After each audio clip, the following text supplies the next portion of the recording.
नमस्कार मित्रांनो, welcome back to channel. April महिन्यामधल्या चालू घडामोडीचा हा आपला 8वा व्हिडिओ आहे.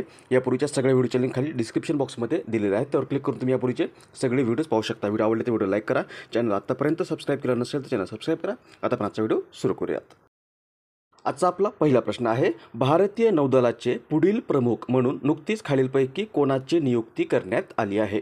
याचं बरोबर उत्तर आहे पर्याय क्रमांक 1, दिनेश कुमार त्रिपाठी. भारतीय नौदलाची स्थापना झालेली आहे 1934 या वर्षामध्ये. मुख्यालय आहे नवी दिल्ली या ठिकाणी आणि सध्या ॲडमिरल आर हरिकुमार हे भारतीय नौदलाचे प्रमुख आहेत आणि ते 30 एप्रिल 2024 या दिवशी म्हणजे या महिन्याच्या शेवटी रिटायर होणार आहेत. त्यामुळे त्यांच्या जागेवर आता व्हाईस ॲडमिरल दिनेश कुमार त्रिपाठी यांची भारतीय नौदलाचे पुढील प्रमुख म्हणून नियुक्ती करण्यात आलेली आहे. ते 30 एप्रिल 2024 पासून भारतीय नौदलाचे प्रमुख असणार आहेत. उत्तर असेल पर्याय क्रमांक 1, दिनेश कुमार त्रिपाठी. पुढचा प्रश्न, ज्वालामुखीच्या उद्रेकामुळे सध्या चर्चेत असलेला माउंट रुआंग कोणत्या देशात आहे किंवा हा पर्वत कोणत्या देशामध्ये आहे? याचं बरोबर उत्तर आहे पर्याय क्रमांक 1, इंडोनेशिया. इंडोनेशिया या देशामध्ये हा आहे पर्वत. नाव आहे माउंट रुआंग आणि हा पर्वत सध्या चर्चेमध्ये आहे कारण नुकतंच 24 तासामध्ये या पर्वतावर एकूण 5 ज्वालामुखींचा उद्रेक झालेला आहे. यामुळे या देशामध्ये सुनामीचा देखील इशारा देण्यात आलेला आहे. उत्तर असेल आपला पर्याय क्रमांक 1, इंडोनेशिया. इंडोनेशिया मॅपमध्ये पाहिलं तर इथे आहे इंडोनेशिया. राजधानी आहे जकार्ता. सध्या राष्ट्रपती जोको विडोडो आहेत आणि करन्सी आहे इंडोनेशियन रुपया. प्रश्न, खालीलपैकी कोणता दिवस नुकताच हिमाचल दिन म्हणून साजरा करण्यात आला आहे? याचं बरोबर उत्तर आहे पर्याय क्रमांक 1, 15 एप्रिल. 2024मध्ये आतापर्यंतचा 76वा हिमाचल दिन साजरा करण्यात आलेला आहे 15 एप्रिल 2024 या दिवशी. हिमाचल प्रदेशची स्थापना जी आहे ती 15 एप्रिल 1948 या दिवशी झाली होती. यामुळे दरवर्षी 15 एप्रिल हा दिवस हिमाचल प्रदेशमध्ये हिमाचल दिन म्हणून साजरा करण्यात येतो. हिमाचल प्रदेश हे भारतामधले किंवा उत्तर पश्चिम भारतातील एक राज्य आहे. याची राजधानी आहे शिमला. सध्या राज्यपाल आहेत शिव प्रताप शुक्ला आणि मुख्यमंत्री आहेत Sukhvinder Singh Sukhu. Next, Kristalina Georgieva यांची नुकतीच खालीलपैकी कोणत्या संघटनेच्या प्रमुखपदी नियुक्ती करण्यात आली आहे? उत्तर आहे पर्याय क्रमांक 3, आंतरराष्ट्रीय नाणेनिधी. क्रिस्टालिना जॉर्जिव्हा यांची नुकतीच IMF म्हणजे इंटरनॅशनल मॉनिटरी फंड किंवा आंतरराष्ट्रीय नाणेनिधी या संघटनेच्या प्रमुख किंवा मुख्य व्यवस्थापकीय संचालक म्हणून पुनर्नियुक्ती करण्यात आली आहे. यांची पुनर्नियुक्ती जी आहे ती 1 ऑक्टोबर 2024 पासून पुढील 5 वर्षासाठी करण्यात आलेली आहे. आंतरराष्ट्रीय नाणेनिधी इंग्लिशमध्ये हिला IMF इंटरनॅशनल मॉनिटरी फंड असं म्हटलं जातं. याची स्थापना झालेली आहे 27 डिसेंबर 1945 या दिवशी. मुख्यालय आहे वॉशिंग्टन DC या ठिकाणी. सध्या MD आहेत क्रिस्टालिना जॉर्जिव्हा आणि डेप्युटी MD आहेत भारताच्या गीता गोपीनाथ. पुढचा प्रश्न, नुकत्याच संपन्न झालेल्या प्रतिष्ठित युरोपियन गर्ल्स मॅथमॅटिकल ऑलिम्पियाड 2024मध्ये भारताने किती पदक जिंकले आहेत? याचं बरोबर उत्तर आहे पर्याय क्रमांक 3, 4. प्रतिष्ठित युरोपियन गर्ल्स मॅथमॅटिकल ऑलिम्पियाड 2024 ही स्पर्धा नुकतीच 11 एप्रिल ते 17 एप्रिल 2024 या कालावधीमध्ये जॉर्जिया या देशामध्ये संपन्न झालेली आहे. हे या स्पर्धेचं आतापर्यंतचं 13वं संस्करण होतं आणि 4 सदस्यीय भारतीय संघाने या स्पर्धेमध्ये 2 रौप्य आणि 2 कांस्य पदकांसह एकूण 4 पदक जिंकलेली आहेत. यामध्ये महाराष्ट्रामधली देखील एक मुलगी आहे, तिचं नाव आहे सई पाटील. ही पुण्याची आहे. हिने कांस्य पदक जिंकलेलं आहे. ही जी स्पर्धा आहे युरोपियन गर्ल्स मॅथमॅटिकल ऑलिम्पियाड ही स्पर्धा 2012मध्ये सुरू झालेली आहे आणि दरवर्षी एप्रिल महिन्यामध्ये आयोजित केली जाते. उत्तर असेल पर्याय क्रमांक 3, 4. नेक्स्ट, भारताने कोणत्या देशाला नुकतेच ब्राह्मोस क्षेपणास्त्र निर्यात केले आहे? उत्तर आहे पर्याय क्रमांक 1, फिलिपाईन्स. भारताने नुकतंच फिलिपिन्स या देशाला ब्राह्मोस सुपरसॉनिक क्षेपणास्त्रांचा पहिला संच दिला आहे.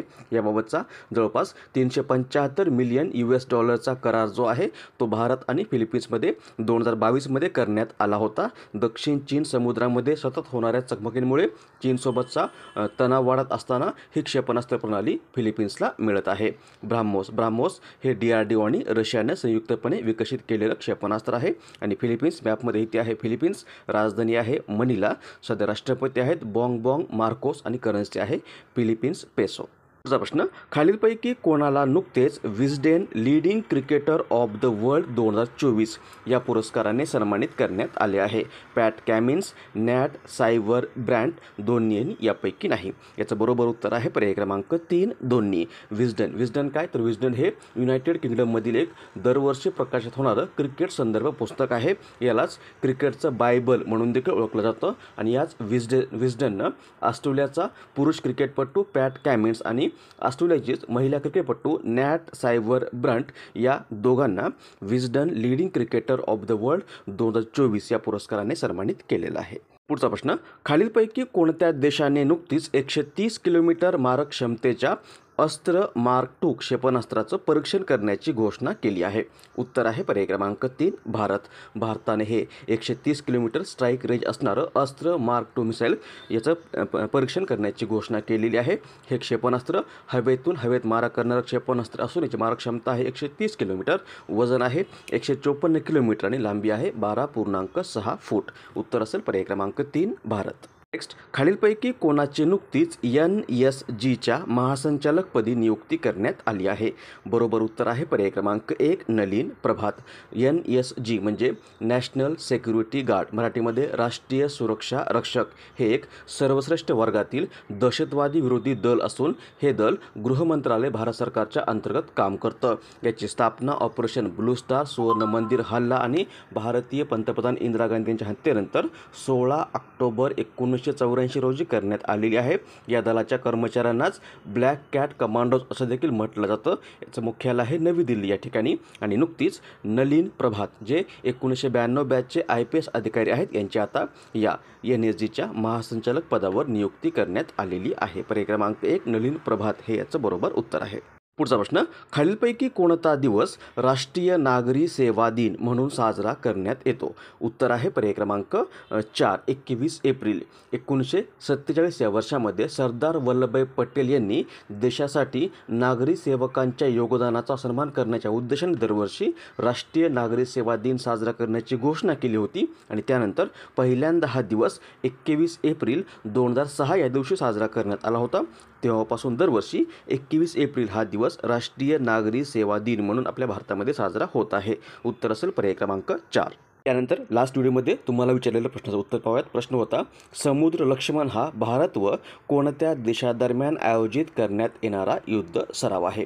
याचं बरोबर उत्तर आहे पर्याय क्रमांक 2 मलेशिया. समुद्र लक्ष्मण हा भारत आणि मलेशिया या 2 देशांचा जॉईंट नेव्हल युद्ध सराव आहे. आणि हा सराव किंवा या सरावाचं तिसरं संस्करण जे आहे ते नुकतंच फेब्रुवारी 28 ते 2 मार्च 2024 या कालावधीमध्ये संपन्न झालेलं आहे. त्यामुळे उत्तर असेल पर्याय क्रमांक 2 मलेशिया. नंतर आजचा प्रश्न ज्याचं उत्तर तुम्हालाच खाली कमेंट्समध्ये द्यायचं आहे. प्रश्न आहे, भारताच्या राष्ट्रपती द्रौपदी मुर्मू यांनी नुकतेच किती जणांना भारताचा सर्वोच्च नागरी पुरस्कार भारतरत्न प्रदान केला आहे? ऑप्शन्स आहेत 2, 3, 4 आणि 5. याचं बरोबर उत्तर तुम्हाला खाली कमेंट्समध्ये द्यायचं आहे.